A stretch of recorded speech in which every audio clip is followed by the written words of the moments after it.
Welcome to Dhrubatara blog. সাথে আছি আমি মাসুদ সরকার। আপনারা জানেন আমি ছোট ছোট ট্যুর অ্যান্ড ট্রাভেলস কন্টেন্ট তৈরি করে থাকি। তারই ধারাবাহিকতায় আজ আমরা এসেছি শেরপুর জেলার ঝিনাইগাতি উপজেলার মালিচিকান্দা ইউনিয়নের ছোট্ট একটি গ্রাম ছড়িহারা। ৬৮,০০০ গ্রাম আর অপরূপ সৌন্দর্যের লীলাভূমি আমাদের ছোট্ট সোনার বাংলা।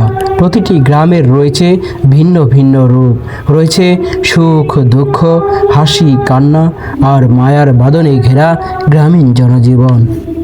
আজ আমরা এসেছি এক পাহাড়ি জনপদের ছোট্ট একটি গ্রাম ছড়িহারা। বিধাতা উদার প্রকৃতি তার অকৃপণ হাতে অপার সৌন্দর্য আর মাধুর্যে সমৃদ্ধ করেছে এই দেশকে। বৈশাখে যতদূর চোখ যায় সবুজ মাঠ, বর্ষায় পানিতে ভাসমান গ্রাম, পাহাড়ি ঢলে প্লাবিত গ্রামখানি দেখতে অনেকটাই ছবির মতোই সুন্দর। গ্রামীণ জীবনের অবিচ্ছেদ্য অংশ হলো মৎস্য চাষ, রয়েছে অসংখ্য মাছের খামার, গরু পালন, কৃষিকাজ। গ্রামের মাঝ বরাবর শেরপুর থেকে ঝিনাইগাতি উপজেলা যাতায়াতের উপজেলা রোড। সেই গ্রামের বাগাঢুবি ছোট্ট একটি ব্রিজ, অনেকেই পাগলার মুখ বলে থাকে ব্রিজটিকে। দেশীয় মাছের যেন ভ্রাম্যমান হাট। বর্ষায় পাহাড়ি ঢলে প্লাবিত হয়েছে এই গ্রামখানি। কয়েকদিন আগেও যার রাস্তাঘাট ডুবেছিল পানিতে। জেলেদের জালে ধরা পড়া দেশীয় জাতের মাছগুলো বিক্রি করে দেয় এই ব্রিজ পাড়েই। একসময় সবুজ বৃক্ষে সাজানো ছিল এই রুটটি। উন্নয়নের স্বার্থে বর্তমানে রাস্তাটি প্রশস্ত করার উদ্দেশ্যে গাছগুলো কর্তন করা হয়েছে।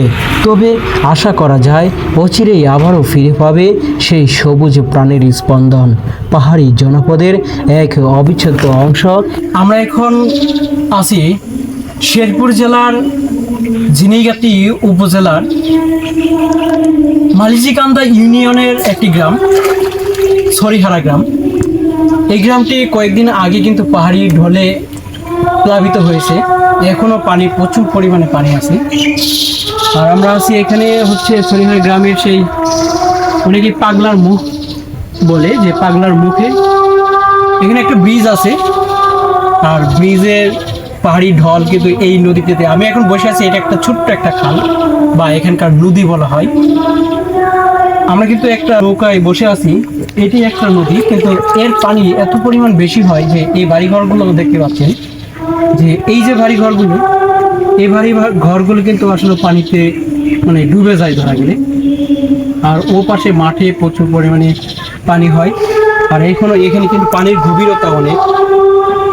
এখানে হচ্ছে পানির গভীরতা অনেক। আর আজকে আমরা আসছি এই গ্রামটি ঘুরে ঘুরে দেখার জন্য। আর সেই সাথে আপনাদেরকে দেখাবো এই গ্রামটি। এই গ্রামের আমরা যেখানে বসে আছি এটা একটা নদীর, আর এই যে দেখতে পাচ্ছেন এটা একটা পার্ক, নদীর পার্ক। আর এই পাড়ের ওই পাশে কিন্তু বিশাল একটা প্রজেক্ট আছে, বিশাল এরিয়া। সেটা আমি অনুমান করতে পারবো না যে কত একর জমি নিয়ে এই প্রজেক্টটি। এই প্রজেক্টের মাছ দিয়ে কিন্তু বিশেষ করে এই ঝিনাইগাতি উপজেলার অনেকটাই মানে আমিষের চাহিদা পূরণ হয়। এই গ্রামের মানুষগুলো একেবারে সাদামাটা, নিরীহ, শান্তশিষ্ট। আমরা এই গ্রামটি ঘুরতে আসছি।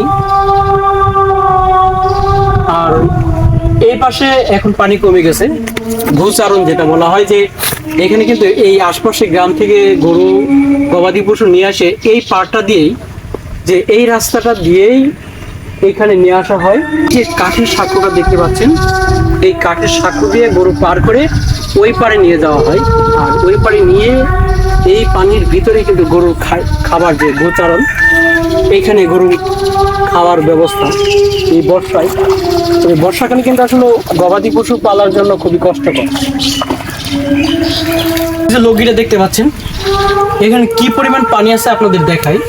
এই যে দেখেন লগিটা আমি দিচ্ছি, হ্যাঁ, এই দেখেন কত গভীর, দেখছেন পুরা লগি কিন্তু ডুবে গেছে। আমরা পড়ে গেলে কিন্তু অনেকটাই বিপজ্জনক। আর আমরা এখানে ঘুরতে আসছি এই গ্রামে। আমরা এখন পাড়ে থেকে যাবো। যাই হোক, নৌকা ঠেলার কিন্তু অভিজ্ঞতা নাই, তারপরেও নৌকা চালাইতেছি। হ্যাঁ, you.